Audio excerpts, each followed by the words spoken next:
Olá pessoal, tudo bem? Hoje eu vou falar sobre a aula de pulsoterapia.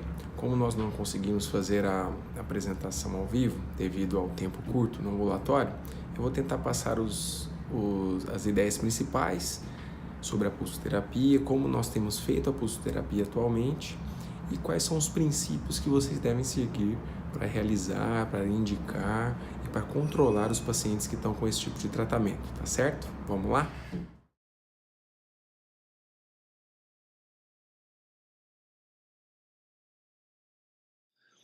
Olá! Vamos iniciar a aula de pulsoterapia para os pênficos. A pulsoterapia endovenosa consiste na aplicação mensal de dexametasona em altas doses, normalmente 100 mg por dia, por 3 dias consecutivos. Ela pode ser realizada associada ou não à ciclofosfamida, que normalmente é aplicada em um dia, na dose de 500 mg por dia. Quando há associação entre a dexametasona e a ciclofosfamida, nós chamamos o pulso de DCP. Normalmente a ciclofosfamida é aplicada no segundo dia, mas não é uma regra obrigatória. Além disso, desses pulsos mensais endovenosos, deve-se manter doses diárias orais de prednisona, 0,5 mg por quilo por dia, e ciclofosfamida, 50 mg por dia. Normalmente essas doses são mantidas durante todo o tratamento da pulsoterapia. O primeiro pulso descrito, DCP completo, foi idealizado pelos indianos e consiste em 4 fases. A primeira fase é o período no qual você aplica doses mensais de dexametasona e ciclofosfamida e durante a qual o paciente mantém lesões ativas. A partir do momento que o paciente entra em remissão, nós entramos na segunda fase. Durante esse período, o paciente realiza mais 9 pulsos mensais, ou seja, internações, até que ele consolide seu tratamento. Portanto, ele passa de uma fase de lesões ativas na primeira fase para lesões em remissão na segunda fase, onde são mantidos mais 9 pulsos, idealmente em 9 meses, mantendo a ciclofosfamida oral diária e realizando o desmame da prednisona durante essa fase. A partir do momento que ele realiza esses 9 pulsos, ele passa para a terceira fase. É a fase no qual ele realiza acompanhamentos ambulatoriais e são mais 9 meses de manutenção de ciclofosfamida, 50 mg por dia, e doses mínimas de prednisona, normalmente 5 mg por dia. Ao final desse período, o paciente entra em observação clínica, que é a quarta fase, onde ele não tem lesões e não necessita mais das medicações. Aqui nós podemos ver visualmente, em gráfico, o DCP. Esta é a primeira fase, onde os pacientes fazem os pulsos até entrarem em remissão. A partir da remissão clínica, o paciente inicia os 9 meses de consolidação, na segunda fase. Nesse momento, ele inicia o desmame gradativo, lento, da prednisona. E a terceira fase, ele está com dose mínima de prednisona e 50 mg de ciclofosfamida oral. Caso ele chegue nesse período sem lesões, todas as medicações são suspensas e ele passa para a quarta fase, onde é apenas uma observação clínica. Temos também o pulso com apenas dexametasona. Este pulso normalmente é feito para os pacientes em idade reprodutiva ou naqueles que têm contraindicação à ciclofosfamida. Ele segue exatamente os passos do DCP. No entanto, ele não usa ciclofosfamida em nenhum momento e a terceira fase consiste apenas na manutenção de doses baixas de prednisona por 9 meses. Nós temos a representação gráfica, mostrando a primeira fase, onde há pulsos mensais de dexametasona. A partir da remissão, ele entra na segunda fase, onde são 9 pulsos mensais, e onde a gente começa de maneira bem gradativa o desmame da prednisona. A terceira fase é a prednisona oral, preferencialmente em doses mínimas.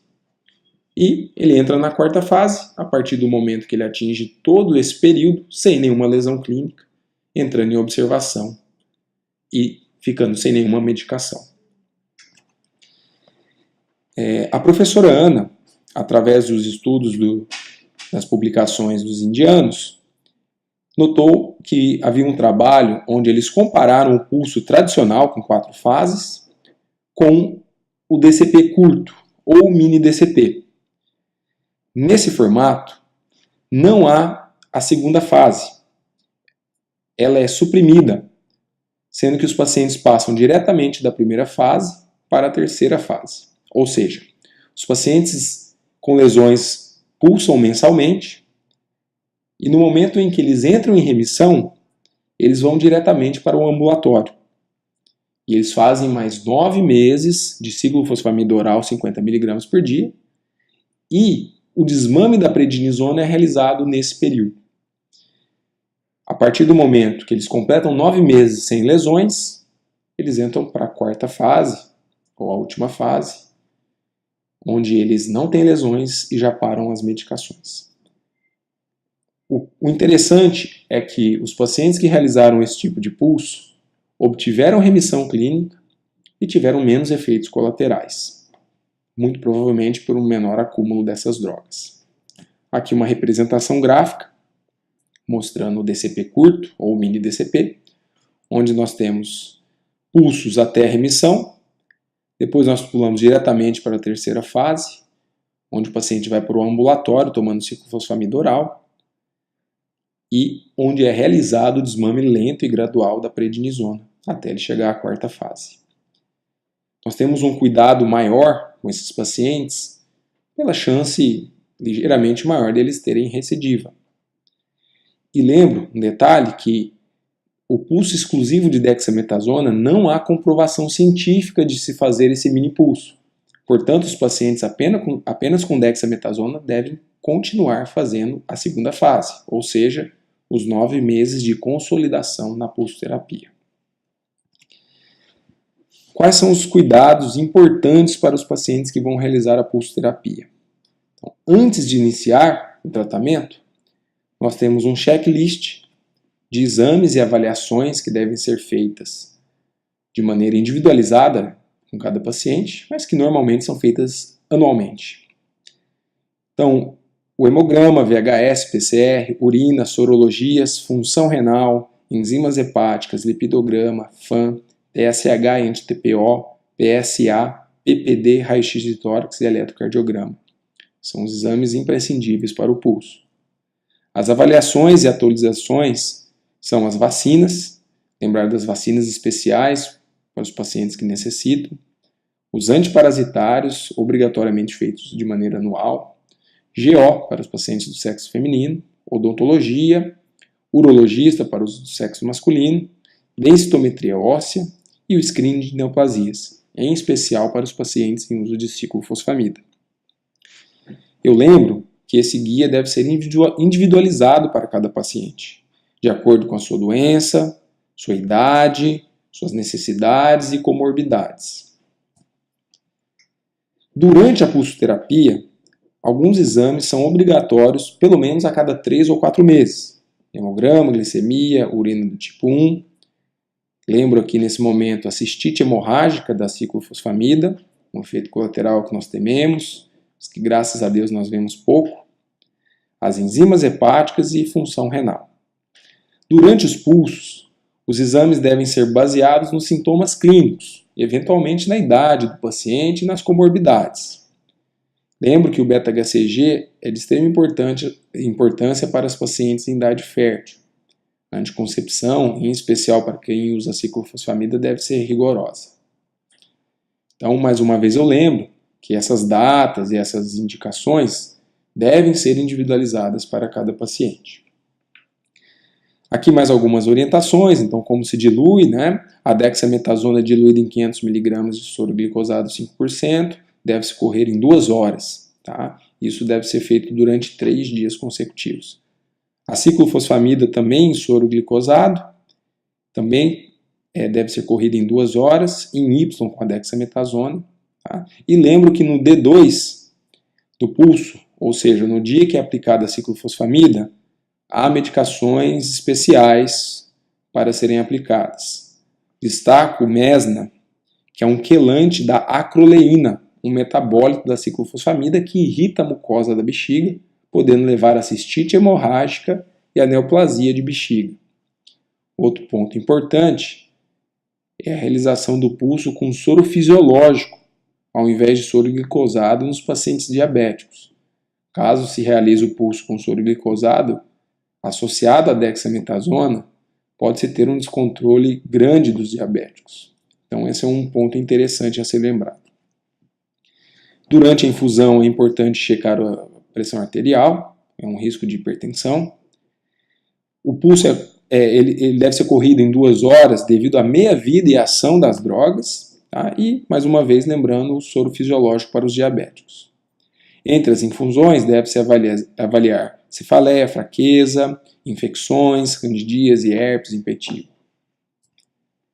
Outro ponto interessante que deve ser realizado de maneira anual é o uso de antiparasitários. Tá? No hospital nós temos o mebendazol, tiabenda e metronidazol como primeira opção, mas lembre que pode ser utilizado albendazol, 400 mg de 12 em 12 por 3 dias, e ivermectina, um comprimido a cada 30 kg em dose única repetida em uma semana. Lembro também do protetor gástrico, o omeprazol, principalmente para os pacientes em uso de prednisona, que é super importante, e a reposição com cálcio e vitamina D, a prevenção da osteoporose. Por fim, lembro que é extremamente importante nós termos um bom controle do prontuário dos pacientes com pênfigo. Nós temos que lembrar da forma clínica, como que iniciaram as lesões, a data de início, a data do diagnóstico, de onde o paciente é, haja visto que nós temos pênfigos endêmicos. É importante explorar o histórico familiar desses pacientes, deixar bem anotado o anátomo patológico, a imunofluorescência direta e indireta, quando disponível, ELISA, os regimes terapêuticos prévios, o regime terapêutico atual, quando que se iniciou a pulsoterapia. É importante anotar todas as datas de pulsoterapia, para nós termos noção se o paciente tem feito de maneira regular, tá? E o número de pulsos após a remissão. Isso é extremamente importante para o controle das fases da pulsoterapia. Todos esses dados são muito importantes, porque nós devemos pulsar apenas pacientes que tenham confirmação diagnóstica.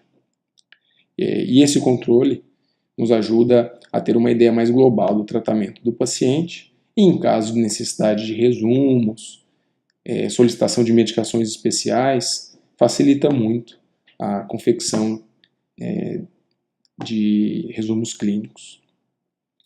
Era isso que eu tinha para apresentar. Eu agradeço a atenção. Qualquer dúvida, eu estou à disposição.